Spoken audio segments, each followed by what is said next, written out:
हमने कई बार बात की है कि धारा 4। अब सवाल आता है धारा 4 क्या है? जो कानून नहीं जानता वो धारा 4 कैसे जानेगा? लेकिन मैं आपको कहता हूं कि धारा 4 जाननी बहुत जरूरी है। यह आपकी सबसे बड़ी ताकत है। यह जो अधिकार आपको दिया गया है, इस अधिकार से भ्रष्टाचार में 50% से ज्यादा कमी आ सकती है। आप रट लीजिए धारा 4। और धारा 4 कौन सी? आरटीआई एक्ट की धारा 4।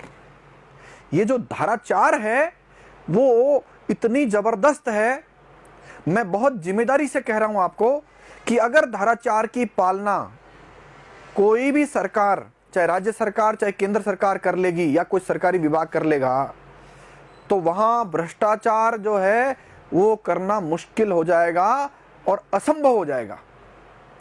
अब आप कहेंगे कि ये कानून तो 2005 में लागू हो गया था, और 2005 में जब ये कानून लागू हुआ और भारत के राजपत्र में, गजट में छपा, उसी दिन कानून लागू होने के पश्चात धारा 4 प्रभाव में आ गई थी और धारा 4 के तहत कुछ काम उनको करने थे, वो मैं आपको बताता हूं। ये जो सूचना का अधिकार आपको मिला, यह ऐसी ताकत है जो जनता को गलती से दे दी गई।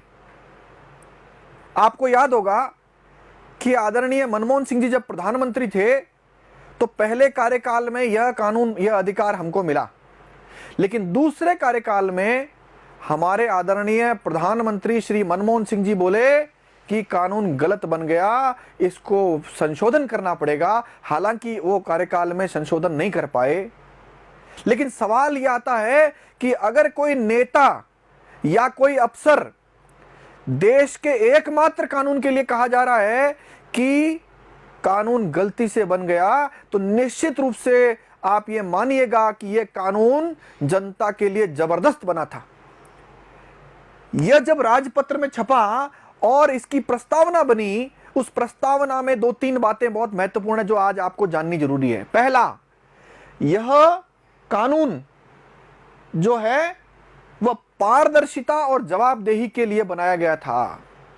आप और हम जो टैक्स पे करते हैं, सरकार को राजकोष में पैसा जाता है, वो पैसा कहां खर्च होता है, किस काम में खर्च होता है, ये लोक सेवक, चाहे नेता हो, चाहे राष्ट्रपति हो, चाहे चपरासी हो, ये सब लोग जो काम कर रहे हैं उसमें पारदर्शिता आए और वो काम जो कर रहे हैं वह जवाबदेही उसकी सुनिश्चित की जा सके, इसके लिए कानून लाया गया था। और इसकी प्रस्तावना में स्पष्ट रूप से लिखा गया है कि पारदर्शिता और जवाबदेही के लिए। एक और बड़ा काम जो इस कानून से होना था, वह भी प्रस्तावना में स्पष्ट रूप से लिखा गया है कि यह कानून भ्रष्टाचार के दमन के लिए। अब आपके सामने सवाल होगा, भ्रष्टाचार का दमन कैसे होगा? हां, अब आप सुनिए कि भ्रष्टाचार का दमन भी इसी कानून से होगा। मैं बार बार कह रहा हूं कि इस कानून को छोड़ दीजिए, केवल एक धारा, इसकी एक धारा, एक सेक्शन, एक टुकड़ा, उसकी अगर पालना सुनिश्चित हो जाए, सरकार उसकी पालना कर देवे, तो भ्रष्टाचार पर 50% से ज्यादा कमी आ सकती है। देखिए, जब यह कानून बना था तो इस कानून में सूचना किसको कहा गया? सूचना कहा गया कि कोई भी अभिलेख, दस्तावेज, ज्ञापन, ईमेल, मत, सलाह, प्रेस विज्ञप्ति, परिपत्र, आदेश, लॉगबुक, संविदा, रिपोर्ट, कागज पत्र, नमूने, मॉडल, आंकड़ों संबंधी सामग्री, किसी प्राइवेट निकाय से संबंधित ऐसी सूचना सम्मिलित है जिस तक तत्समय प्रवर्त किसी अन्य विधि के अधीन लोक प्राधिकारी, यानी लगभग सरकार में, सरकारी विभागों में, लोक सेवकों के पास होने वाली सभी चीजें, सभी दस्तावेज और सभी काम यह सूचना के श्रेणी में आते हैं। बात बहुत छोटी लग रही है, लेकिन इन सब चीजों पर, जितनी चीजें मैंने बोली है, इस पर आपका अधिकार है। क्या अधिकार है? बता देता हूं। इस पर आप ऐसे सभी काम, वर्क, दस्तावेज और अभिलेखों का इंस्पेक्शन यानी निरीक्षण कर सकते हैं। आप सोचिए कि प्रधानमंत्री किसी सरकारी कार्यालय का निरीक्षण करने जाएगा, क्या देख सकता है? उनका काम देख सकता है, अभिलेख देख सकता है, दस्तावेज देख सकता है, वो सारा अधिकार आपको इस कानून में दे दिया गया है। इसके अलावा ऐसे दस्तावेजों या अभिलेखों के टिप्पणी, उद्धरण या प्रमाणित प्रतिलिपि लेना, कोई भी दस्तावेज सरकार में जो पड़ा है उसके दस्तावेज आप कॉपी ले सकते हैं, प्रमाणित कॉपी ले सकते हैं। कोई भी सामग्री है उसके प्रमाणित नमूने ले सकते हैं। आप सीडी में, फ्लॉपी में कोई डेटा है कंप्यूटर का, वह भी ले सकते हैं। मुझे लगता है आप सहमत हो गए, ऐसा गजब का कानून पहले देश को मिला नहीं। हम तो अभी जो बात कर रहे हैं वो उससे भी महत्वपूर्ण है कि अचानक भ्रष्टाचार में कमी कैसे आ सकती है। मैं अभी थोड़ी देर बाद जो बात बताऊंगा आप मुझसे सहमत हो जाएंगे। ये जो कानून है, इस कानून में कई सारे काम उनको करने थे, और वो कब करने थे, अब मैं जो पेज आपको दिखा रहा हूं, अगर आप देख पा रहे हैं तो यह है सूचना का अधिकार और लोक प्राधिकारियों की बाध्यताएं। मतलब सरकारी कर्मचारी, सरकारी अधिकारी किस काम और के लिए बाध्य है, मैं वो बता रहा हूं। शुरू हो गई है धारा 4 जिसकी मैं बात कर रहा था, और धारा 4 यह कहती है किसी भी सरकारी तंत्र में, किसी भी सरकारी विभाग अथवा सरकारी कोई भी संस्थान, सरकारी कोई कंपनी अथवा कोई भी लोक प्राधिकरण अथवा न्यायपालिका, इसका मतलब हमारे टैक्स के पैसे से जहां जहां राजकोष का पैसा जाता है वो सभी लोग धारा 4 की पालना करने के लिए बाध्य होंगे। और कब बाध्य होंगे? जब कानून लागू हुआ उसके 120 दिन के अंदर अंदर। कानून कब लागू हुआ? 2005 में। और 2005 में जब लागू हुआ तो 2005 में ही यह सब काम सरकारों को करने थे, लेकिन नहीं किए गए। इसलिए नहीं किए गए क्योंकि हम जागृत नहीं थे। और क्या करना था? 120 दिन के भीतर उनको उस अपने सरकारी विभाग से संबंधित सारी चीजें, मैं दोबारा बोल रहा हूं, उस विभाग से संबंधित सारी चीजें अपनी वेबसाइट अथवा किताब के माध्यम से अथवा किसी अन्य माध्यम से जनता को देनी थी। नहीं दी गई। पता है क्यों? हम जागृत नहीं थे।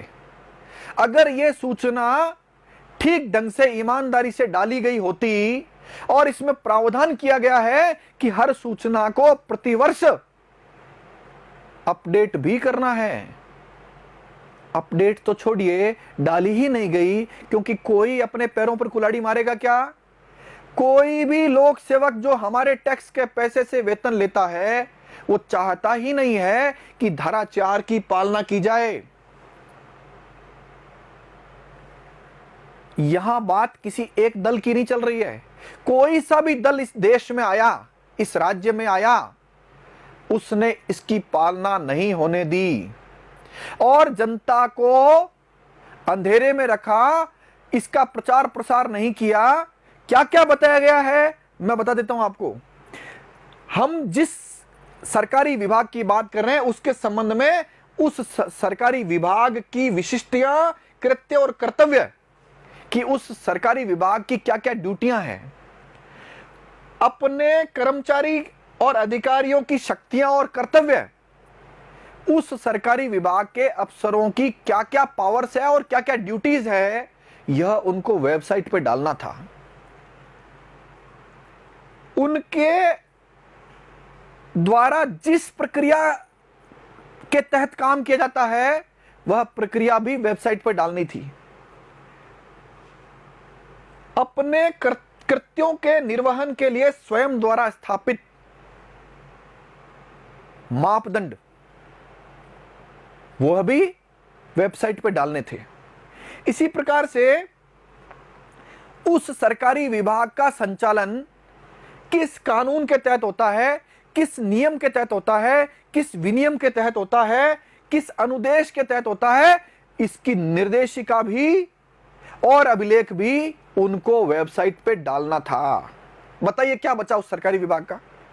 मुझे लगता है कि उस सरकारी विभाग के पास धारा 4 के भी इस छोटे से टुकड़े को अगर डाल दिया जाए, कुछ नहीं बचेगा। सरकारी कर्मचारियों की बगल में फाइल डालकर चलने की आदत, गोपनीयता रखने की आदत कानून कहता है नहीं रखनी है।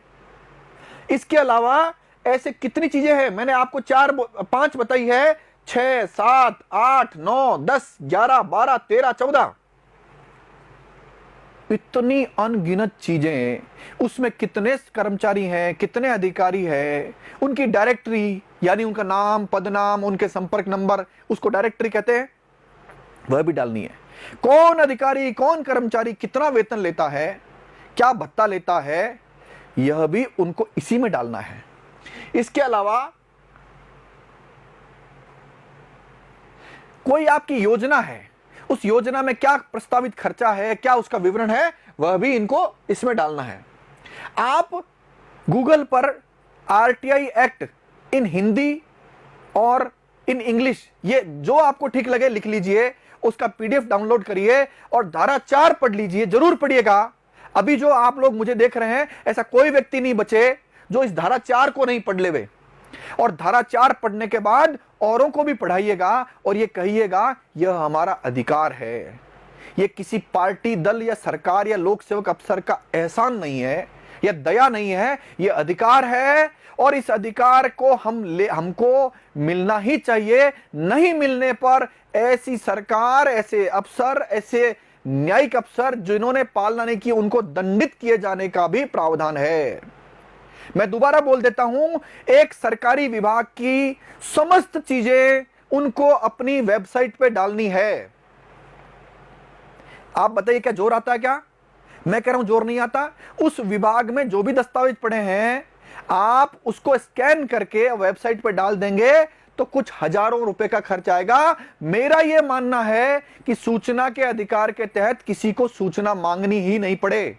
और धारा 4 की रचना की गई है इसी काम के लिए कि कोई व्यक्ति सूचना मांगे ही नहीं। कितना गजब का प्रावधान किया गया इसमें, और इस प्रावधान का हम इस्तेमाल नहीं कर पा रहे हैं पिछले 15 वर्षों से।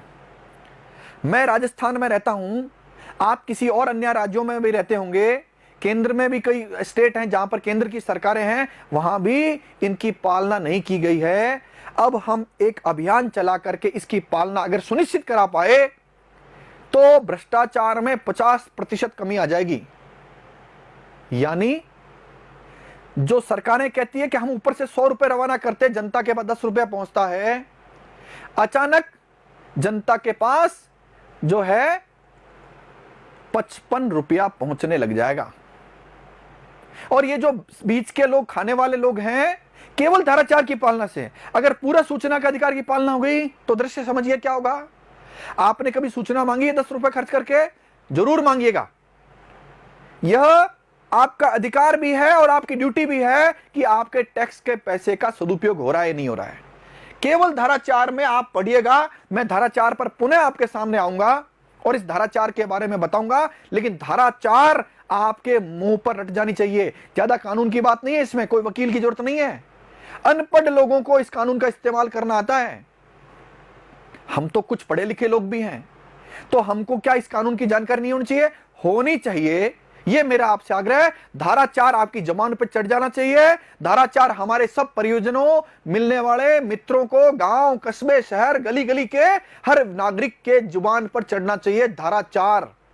और धारा 4 हमारी दशा और दिशा बदल सकती है। छोटा सा प्रावधान सरकार मानेगी तो ठीक, नहीं तो हाई कोर्ट और सुप्रीम कोर्ट के माध्यम से इनको मानने के लिए बाध्य होना ही पड़ेगा। एक केवल धारा 4 की पालना अगर हम करा पाए तो धारा 4 में जितनी बातें मैंने बताई, इसके अलावा यह भी इसमें ऐड है कि सूचना प्राप्त करने के लिए नागरिकों को उपलब्ध सुविधाओं की विशिष्टियां, जिनके अंतर्गत किसी पुस्तकालय या वाचन कक्ष के यदि लोक उपयोग के लिए अनुरक्षित है, तो यानी धारा 4 की ये सब चीजें अपनी वेबसाइट पर डालिए। इसके अलावा कोई लाइब्रेरी आसपास है, वहां भी रखिए ताकि जनता के लिए देखने के लिए सुलभ हो। आपको सभी जिनसे सूचना मांगनी है उनका अधिकारियों का नाम, पदनाम वगैरह भी डालना पड़ेगा। और ऐसी सूचनाओं को न केवल डालना है, उनको अपडेट भी करना, यानी अद्यतन भी करना पड़ेगा। हर साल उनको अपडेट करना पड़ेगा, जो ये नहीं कर रहे हैं। अब सवाल आते नहीं क्यों कर रहे हैं? क्योंकि हमको अधिकार पता नहीं है। हमको अगर अधिकार पता होता तो ये दृश्य नहीं होता। 15 साल से राजस्थान में इसकी पालना पूर्ण रूप से सुनिश्चित नहीं हो रही है।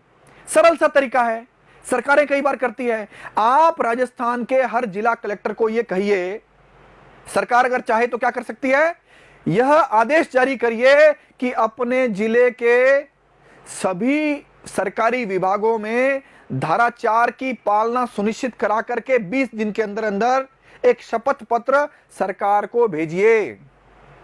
कोई कलेक्टर अपनी नौकरी गंवाना नहीं चाहता, और नौकरी नहीं गंवाना चाहता तो फिर वो निश्चित रूप से पूर्णतः पालना करके ही शपथ पत्र देगा।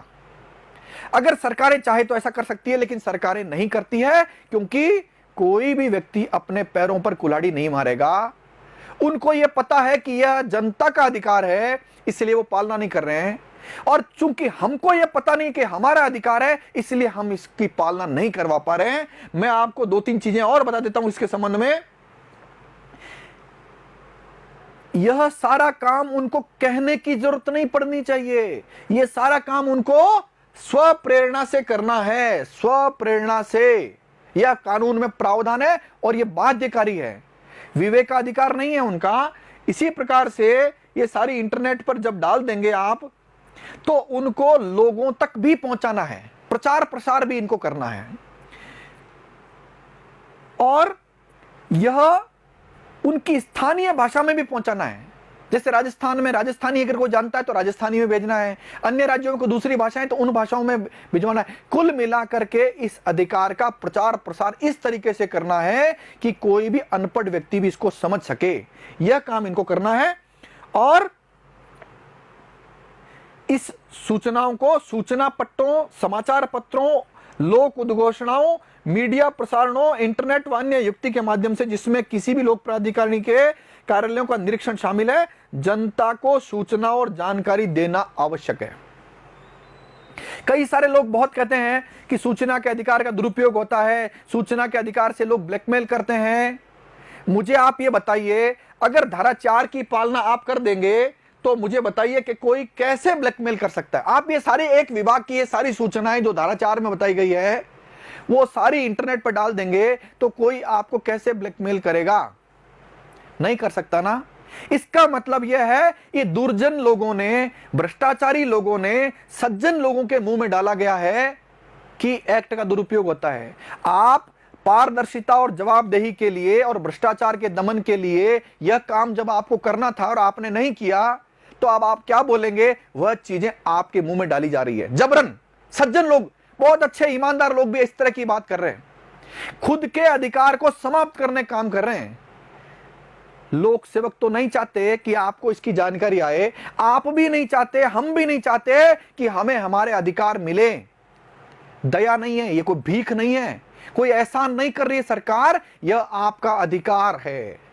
और आपके अधिकार की प्राप्ति तब होगी जब आप जागेंगे, आप खड़े होंगे और आप अपना अधिकार मांगेंगे और इनको दंडित करवाएंगे। हम धारा 4 पर एक बड़ा अभियान आंदोलन खड़ा करने वाले हैं, सरकारों को बाध्य करने वाले हैं, लोक सेवकों को दंडित करवाने वाले हैं अगर इन्होंने पालना नहीं की तो। आप सब लोग अगर ऐसा कर पाए तो निश्चित रूप से हिंद की जय होगी, ऐसा मेरा मानना है। धन्यवाद। जय हिंद, जय भारत।